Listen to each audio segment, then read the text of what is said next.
Good morning, 6th class. This is our third video of science chapter number 11, that is light, shadow and reflection. ठीक है, light के बारे में हम पढ़ चुके, शैडो के बारे में हम पढ़ चुके. यहाँ पर पाइन होल कैमरा जो है उसकी वर्किंग हम लोगों ने देख ली. आपको एक वीडियो गई है बेटा पाइन होल कैमरा की कि किस तरीके से पाइन होल कैमरा बनाया जाता है. वो आपको उस वीडियो में देखकर एक एक पाइन होल कैमरा बनाना है. आपको मतलब हर बच्चे को एक पाइन होल कैमरा बनाना है और आपको स्कूल में जो है वो सबमिट करना है. ठीक है, अब हम आगे बढ़ते हैं एक्लिप्स के बारे में. एक्लिप्स मतलब होता है ग्रहण, जो आपने देखा होगा सूरज पे या चंद्रमा पे, उसके बारे में हम लोग इस टॉपिक में पढ़ेंगे. Eclipse are the example of shadow formed by heavenly body. Eclipse क्या होता है बेटा? जो ग्रहण होता है वो बेसिकली क्या होता है, जब एक बॉडी की शैडो दूसरे पे पड़ती है. जैसे सन की शैडो यहाँ पर, मतलब मून की शैडो, देखो यहाँ पर सन था पूरा, बीच में मगर मून आ गया, तो जहाँ जहाँ मून आएगा उसने सन को कवर कर लिया होगा, तो यहाँ पर शैडो बनने लग जाएगी. सेम ऐसे यहाँ पर मून के साथ होगा. तो यानी जब शैडो जो है अर्थ के ऊपर पड़ती है सन की या मून की, तो उसको हम एक्लिप्स बोलते हैं. बेसिकली ये जो हमारा ग्रहण होता है कुछ भी नहीं होता, शैडो होती है. यानी दूसरी बॉडी उसके ऊपर आ जाती है तो वो उसको कवर कर लेती है. The earth revolve around the sun, the moon revolve around the earth. हमें पता है कि जो अर्थ है वो सूरज का चक्कर लगाती है और जो मून है वो अर्थ का चक्कर लगाता है. The earth and the moon are non-luminous and opaque. जो अर्थ और जो हमारा मून है वो नॉन ल्यूमिनस, यानी उसके अंदर से किसी भी तरीके की लाइट नहीं निकलती है, चमकदार नहीं होते वो, और ना ही और वो क्या होते हैं, ओपेक होते हैं. ट्रांसपेरेंट नहीं होते, ओपेक होते हैं. मतलब ओपेक का मतलब जिसके अंदर से लाइट आर पार नहीं जा सकती, और इसीलिए वो शैडो बनाते हैं. जो जिस ऑब्जेक्ट के अंदर से लाइट आर पार नहीं जा सकती वो सब क्या करते हैं, शैडो बनाते हैं. But the sun is luminous, मगर सन जो है वो चमकदार होता है. अ सोर्स ऑफ लाइट, और एक लाइट का सोर्स भी है. The object and the earth and the moon cast shadow in the light of sun. और सन की लाइट में अर्थ या मून जब शैडो बनाते हैं, ठीक है, दिस कॉजेज एक्लिप्स, और उसी के कारण से एक्लिप्स होता है. ग्रहण जिसको बोलते हैं हम हिंदी में, ग्रहण उसी को बोलते हैं. There are two kind of eclipse depend on the position of the sun, moon and earth which is related to each other. अब दो तरीके के ग्रहण जो होते हैं वो हम देखे जाते हैं. ठीक है, शैडो के हिसाब से, पोजीशंस के हिसाब से, जो सन की, मून की और अर्थ की जो पोजीशन होती है उसके हिसाब से दो तरीके के एक्लिप्स को हम पढ़ते हैं. एक होता है लूनर एक्लिप्स, यानी चंद्र ग्रहण. लूनर मतलब चंद्र, ठीक है, एक्लिप्स मतलब ग्रहण. और दूसरा होता है सोलर एक्लिप्स, यानी सूर्य ग्रहण. ठीक है, इसके बारे में अब हम पढ़ते हैं. सबसे पहले चंद्र ग्रहण के बारे में पढ़ेंगे. As the moon move around the earth, जैसा हमें पता है कि ये अर्थ है और मून जो है इसके आसपास घूमता है. It sometimes come in a straight line with the sun and the earth. मगर कभी कभी क्या होता है, ये स्ट्रेट लाइन में आ जाता है, यानी सन यहाँ पर है, मून यहाँ पर आ जाता है और अर्थ यहाँ पर है. चक्कर लगाते लगाते यहाँ पर आ जाता है जिस टाइम सन यहाँ होता है. ठीक है, when the earth and the moon and the sun are in straight line, the sun is in between, the earth is in between the sun and the moon. ठीक है, तो इस टाइम पे क्या है, जो जब अर्थ, मून और सन जो है वो स्ट्रेट लाइन में आ जाते हैं, तो अर्थ है किसके बीच में, सन के और मून के बीच में. The shadow of the earth fall on the moon. और अर्थ की शैडो किस पे पड़ती है, मून पर पड़ती है. अर्थ की शैडो देखो, अगर ऐसे है तो अर्थ ने सूरज की रोशनी को ब्लॉक कर दिया और चांद जो है वो काला हो जाएगा, यहाँ पर ब्लैक हो जाएगा, क्योंकि यहाँ पर लाइट ही नहीं मिल पा रही है उसको. अर्थ ने जो है इसको कवर कर लिया है. ठीक है, तो क्या होता है, अर्थ जो होता है अपनी शैडो मून के ऊपर डालता है, और इसी को हम लूनर एक्लिप बोलते हैं. क्या बोलते हैं, lunar eclipse. During the eclipse of the moon can not be seen at all as it can only partially seen. अब दो तरीके के एक्लिप होते हैं, या तो मून बिल्कुल भी नहीं दिख रहा है, ठीक है, या फिर थोड़ा दिख रहा है, थोड़ा नहीं दिख रहा है. ठीक है, दो तरीके के ग्रहण लगते हैं. एक तो पूरा ग्रहण, यानी पूरा मून नहीं दिखेगा, ठीक है, या फिर आधा दिखेगा. ठीक है, a partial lunar eclipse is seen when the moon is partial in the umbra and partial in the penumbra.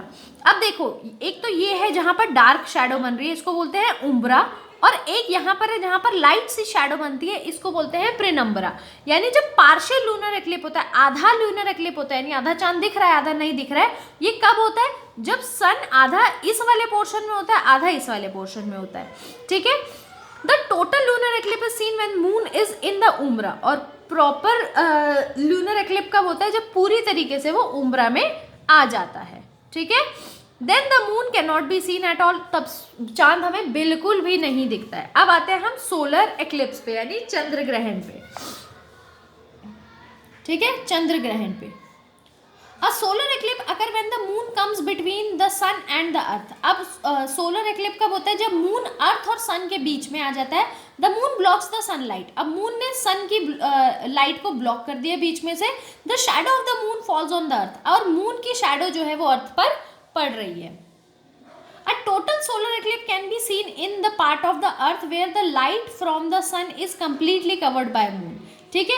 अब टोटल सोलर एक्लिप्स कब होगा, जब चांद है उसने पूरे सूरज को कवर कर लिया और हमें बिल्कुल भी, कभी आपने देखा होगा चंद्र ग्रहण लगता है तो थोड़ा अंधेरा सा छा जाता है, उसके आगे मून पूरी तरीके से आ जाता है, तो वो कंप्लीटली सोलर एक्लिप्स कहा जाता है, ठीक है।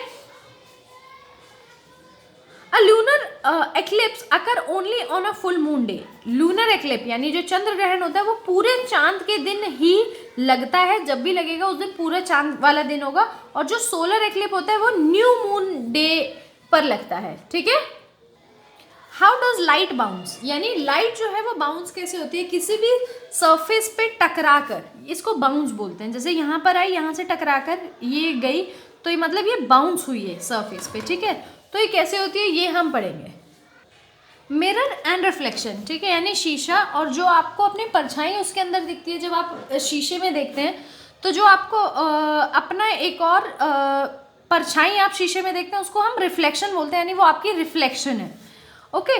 When light fall on a surface, जब भी लाइट किसी भी सरफेस के ऊपर पड़ती है, some portion of it is send back to the same medium, कुछ उसका पोर्शन जो है वो सेम मीडियम में वापस भेज दिया जाता है, और जो बाकी है वो क्या होता है, एब्जॉर्ब कर लिया जाता है। यानी जब लाइट ऐसे किसी भी सरफेस पे, ये वाली जो है ये आपकी सरफेस है और लाइट यहाँ पर पड़ रही है, ठीक है, लाइट की रेज जो है यहाँ पर आ रही है, तो कुछ तो वापस चली गई, रिफ्लेक्ट हो गई, और कुछ इसी के अंदर एब्जॉर्ब हो गई, ठीक है।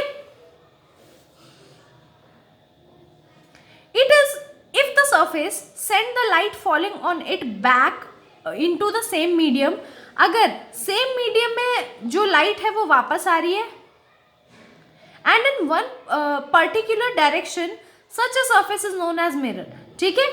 और एक डायरेक्शन में, पर्टिकुलर डायरेक्शन में, ऐसे नहीं आगे पीछे कोई यहाँ पर जा रही है कोई यहाँ पर, अगर ऐसे आ रही है और सेम ही डायरेक्शन में वापस जा रही है, यानी सारी एक तरीके से जा रही है प्रॉपर तरीके से, ठीक है, तो इसको हम मिरर बोलते हैं। यानी जो सरफेस है ये स्मूथ सरफेस है या मिरर सरफेस बोला जाता है इसको, ठीक है।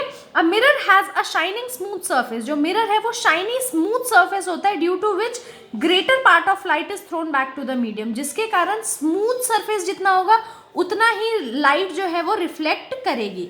The phenomenon of returning of light into the same medium after it fall on the surface is known as reflection, यानी लाइट का सरफेस से स्ट्राइक करके वापस जाना ही रिफ्लेक्शन कहलाता है, ठीक है।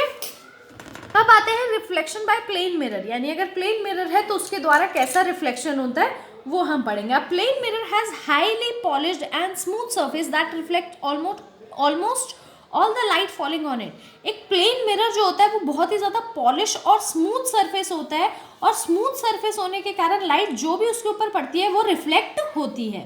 It is a glass plate silvered on one side, any polished surface can be behave as mirror, यानी कोई भी ग्लास प्लेट जो एक तरफ से पॉलिश्ड सिल्वर हो या स्मूथ सरफेस हो वो सब मिरर की तरह एक्ट कर सकती है।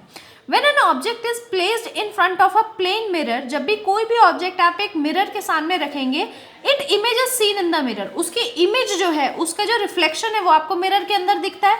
When you look into the mirror, और जब आप मिरर में देखते हो, you see your image in it, और आप अपनी इमेज भी मिरर के अंदर देखते हो। This is due to reflection of light, और ये किस तरीके से पॉसिबल है, रिफ्लेक्शन ऑफ लाइट जो फिनोमिनन है इसी के कारण पॉसिबल है। The property of an image formed in a plane mirror are as given further, और प्रॉपर्टीज क्या होती है, अगर एक प्लेन मिरर पे इमेज बन रही है तो उसकी क्या क्या प्रॉपर्टीज होती हैं वो आपको यहाँ पर दिया हुआ है। तो फर्स्ट जो प्रॉपर्टी है वो क्या है, distance of the image behind the mirror is equal to the distance of the object in the front mirror, यानी जब आप एक मिरर में देखते हैं तो वो सेम डिस्टेंस पे रखा होगा, यानी अगर आप इतनी पास खड़े हैं तो मिरर के अंदर भी आपको इतनी ही पास आप दिखेंगे। ऐसा नहीं है कि मिरर में तो बहुत पास खड़े हुए हैं, वैसे आपको लग रहा है कि मैं तो बहुत दूर खड़ा हुआ हूँ। तो जब भी प्लेन मिरर, इसीलिए आपको प्लेन मिरर बोला जा रहा है। मिरर जो होते हैं वो कई तरीके के होते हैं, मगर यहाँ पर हम प्लेन मिरर की बात कर रहे हैं।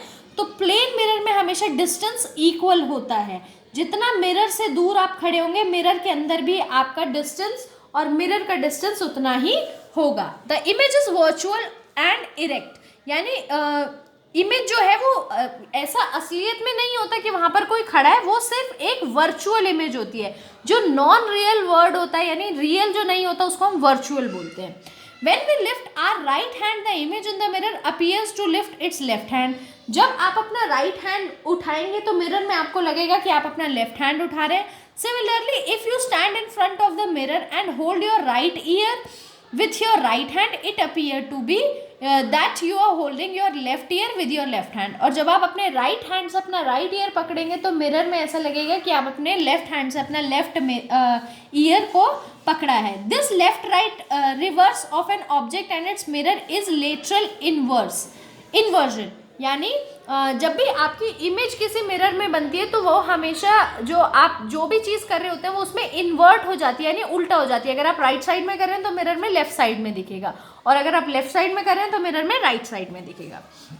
यहाँ पर आपको डिफरेंस दिया हुआ है कि एक इमेज और एक शैडो में क्या फ़र्क होता है। ठीक है, एक इमेज में, इमेज जो आपकी मिरर में बनती है, और शैडो जो आपकी परछाई होती है, इनमें क्या फ़र्क होता है। It give all the details as well as outlines of the object, यानी इमेज में आपको सारी डिटेल्स, चाहे उसका कलर हो, चाहे उसका साइज हो, ठीक है, उसके अंदर जो फीचर हैं, जैसे सिर्फ फेस, अगर आप परछाई की बात करेंगे तो वो प्रॉपर ब्लैक होती है, आपको ये पता नहीं चलता आपकी आईज कहाँ है, आपका नोज कहाँ है, आपके लिप्स कहाँ है, मगर जब आप मिरर में अपनी इमेज देखते हैं तो आपको हर एक डिटेल का पता चलता है। It undergoes lateral inverse, that is left right reversal, यानी इमेज में हमेशा अगर आप राइट हैंड करेंगे तो मिरर में आपको लेफ्ट दिखेगा, और अगर आप लेफ्ट करेंगे तो मिरर में आपको राइट दिखेगा, मगर शैडो में ऐसा नहीं होता।